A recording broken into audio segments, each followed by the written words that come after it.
ప్రత్యేక రాష్ట్రం కోసం ఒక ఉద్యమాన్ని ప్రారంభించడం జరిగింది. 2000 అరే చెప్తాను, నువ్వు ఆడునవే, నేనున్నా, నీకు తెలియదుకో, నీకే వరక ఆడునా నువ్వు. అలా ఉన్నాడు ఎవరో చెప్పు నాకు. 2001 ఆడు చెప్పుడే, నీకే వరక, నీకు కూడా ఏం తెలియదు. నువ్వు ఇంత వ్యాపారానికి వచ్చా, నీకేం తెలుసు? చెప్పేది నేను చెప్తాను, నీ కథ చెప్తా.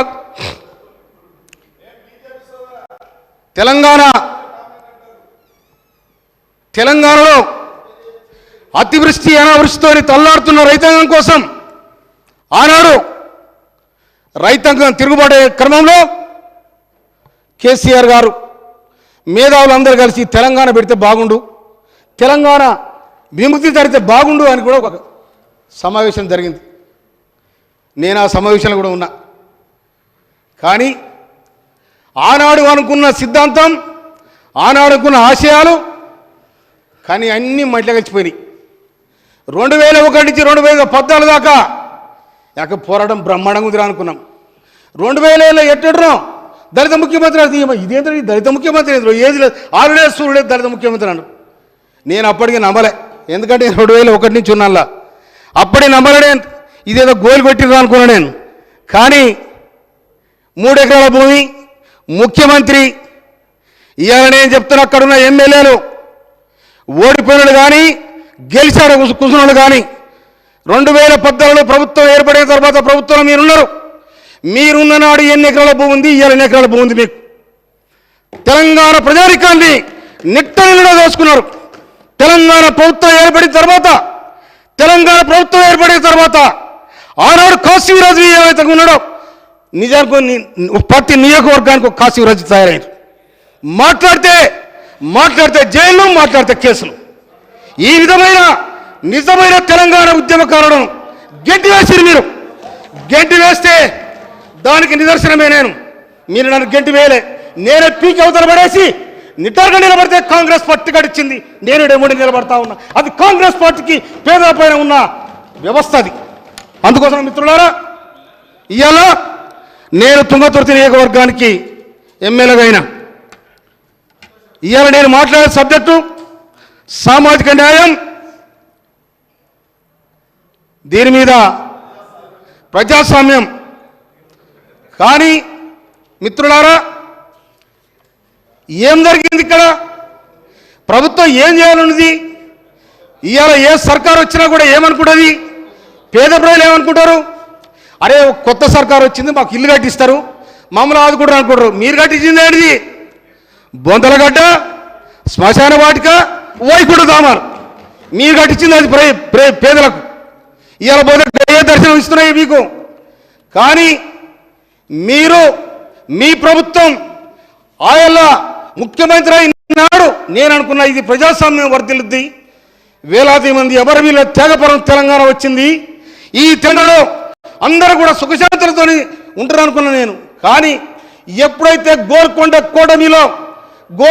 కోటలో జాతీయ జెండా ఎగిరేసడం ఆనాడు అయిన మనసు మారింది అనుకున్నాను నేను. గోల్కొండ కోటకు తెలంగాణ సాయుధ రైతాంగ పోరాటానికి సంబంధం ఉంది.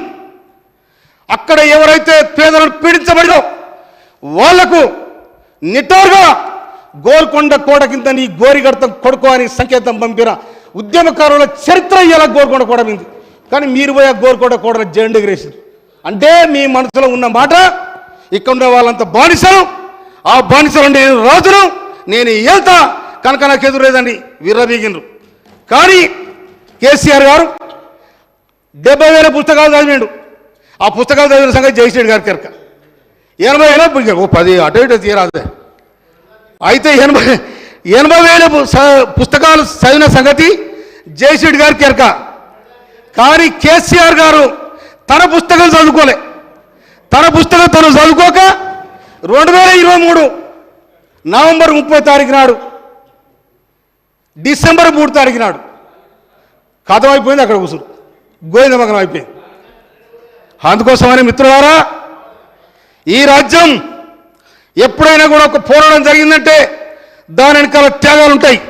ఆ త్యాగాల ఫలితం రావాలని ప్రతి ఒక్కరు కూడా అనుకుంటారు. కానీ ఇక్కడ పేద ప్రజానికానికి ఉరకమంటే ఉరికినోళ్లకు, కొట్లాడమంటే కొట్లాడేలకు, రాలేయమంటే రాలేసిన వాళ్ళకు నవ్వమంటే నవ్వినోళ్లకు, ఏడమంటే ఏడ్చినోళ్లకు ఎక్కడ ప్రతి దక్కలేదు, కొంతమందికి దక్కిందని. ఇలా మీ ఆస్తులని, మీ పాస్తులని ఏడకొచ్చినాయి, చెప్పులు సరిగా లేని వాళ్ళు ఇవాళ కోట్లాధిపతులు అయినారు. ఎట్లా అయినా ఎవరి కోసం వచ్చింది తెలంగాణ? అందుకోసమనే నీళ్ళు లేవు, నిధులు లేవు, నిధులని మీ ఇల్లు చేరాయి, నీళ్ళు మీ పంపదలో చేరాయి, ప్రజలు అల్లాడుతూ ఉన్నారు. ఎవరు సమాధానం చెప్తారు దీనికి? అందుకోసం మిత్రులారా, ఎప్పుడైతే ఇక పార్టీ ఇంకో మాట, అది బీఆర్ఎస్ఆ టీఆర్ఎస్ఆ, దాని సమాధానం చెప్పాలి మీరు. బీఆర్ఎస్ఆ టీఆర్ఎస్ఆ? ఎప్పుడైతే ఉద్యమ పార్టీగా మీరు బీఆర్ఎస్ని పెట్టుకున్నావు, బొందల పడిపోతుంది అప్పుడు అనుకున్నా. కనుక అది చరిత్ర చెప్తున్న సత్యం. ఇంకొక మాట, నేను సీనియర్ నాయకుని అక్కడ, కానీ నేను అక్కడ ముఖ్యమంత్రిని కలవడానికి 2 సంవత్సరాలు పట్టింది. ఎప్పుడైతే బీఆర్ఎస్ పెట్టిన మహారాష్ట్ర నుంచి వార్డు మెంబర్ వస్తే వాడిని కూర్చొని పెట్టుకోడు, వార్డు మెంబర్ వస్తే కూర్చొని పెట్టుకొని వానికి ఆలాయి తీసుకొని అడ్డు చేసి, కానీ 2001 నుంచి నీ ఎంట ఉన్న వాళ్ళకు అగౌరవపరిచిండ్రు, అన్యాయం చేసింది. అందుకోసం మిత్రులారా, ఈ అనుభవం తప్పకుండా మీకుంటుందని కూడా మనం చేస్తున్నాను. సామాజిక న్యాయం నీకు డాక్టర్ సాబ్ నీకు ఏమరకు చెప్పు.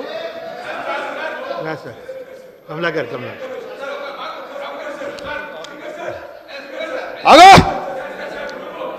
జరా ఇలా తుంగతుర్తి నియోజకవర్గం పోరాటాలకు వర్దిల్లగడ్డ. మీకు ఎవరికైనా ఎవరో తెలంగాణ మీకు ఎక్కడ మీ పోరాట చరిత్ర మీకు ఎక్కడిది? మీకు పోరాడలేదు, మీ పొలబడి అని వేసుకొచ్చారు, మీరు ఎక్కడదా? మిత్రులారా, అధ్యక్ష, నా తుంగతుర్తి నియోజకవర్గానికి సంబంధించి నేను అప్పీల్ చేస్తా ఉన్నా. నా తుంగతుర్తి నియోజకవర్గంలో ఒక నేషనల్ పార్క్ పెట్టాలని అప్పీల్ చేస్తా ఉన్నా. నేను తుంగతుర్తి నియోజకవర్గంలో ఒక ఇండస్ట్రియల్ కారిడార్ పెట్టాలని అప్పీల్ చేస్తా ఉన్నా. నేను తుంగతుర్తి నియోజకవర్గంలో ఉండబడిన రుద్రమ చెరువును రిజర్వాయర్ చేయాలని విజ్ఞప్తి చేస్తా ఉన్నా. తుంగతుర్తి నియోజకవర్గంలో ఉండబడిన ఇవాళ చెన్నూరు రిజర్వాయర్ నుంచి ఎప్పుడైతే 8 గ్రామాలు ఉంటాయి, ఆ గ్రామాలకు చెన్నూరు వాటర్ తెచ్చి ఇరిగేషన్ డెవలప్ చేయడానికి సాయం చేయాలని చెప్తున్నా. నేను మూసీ నదిపై నిర్మించడానికి 5 చెక్ డ్యాములు కూడా సాంక్షన్ చేయాలని నేను ఇరిగేషన్ మినిస్టర్ గారు కోరుతా ఉన్నా. అదేవిధంగా తిరుమలగిరికి జూడ కాలేజీ మంజూరు చేసిన ముఖ్యమంత్రి గారికి సందర్భంగానే హృదయపూర్వక ధన్యవాదాలు తెలియజేస్తా ఉన్నాను. అదేవిధంగా ఇవాళ టెక్నికల్ సాంకేతిక పరమైన ఇన్స్టిట్యూట్స్ పెట్టాలని ముఖ్యమంత్రి గారు ప్రతిపాదించారు. అది తుంగతుర్తిలో ఐటీఐ కాలేజ్, తుంగతుర్తిలో ఐటీఐ, అడ్డగూడూరులో ఐటీఐ పెట్టాలని కూడా నేను విజ్ఞప్తి చేస్తా ఉన్నా. తర్వాత మా బునాది గారి కాలువ, తర్వాత మా అసిమినార్ కాలువ కంప్లీట్ చేయాలని మనవి చేస్తా ఉన్నా. నేను తర్వాత ఇంకోటి తిరుమలగిరిలో ఇంకొక మాట ఇవాళ వీళ్ళు చేస్తా ఉన్నారు. ఒక్క నిమిషం ప్లీజ్, ఒక్క నిమిషం సామ్యాల్ గారు ఒక్క నిమిషం.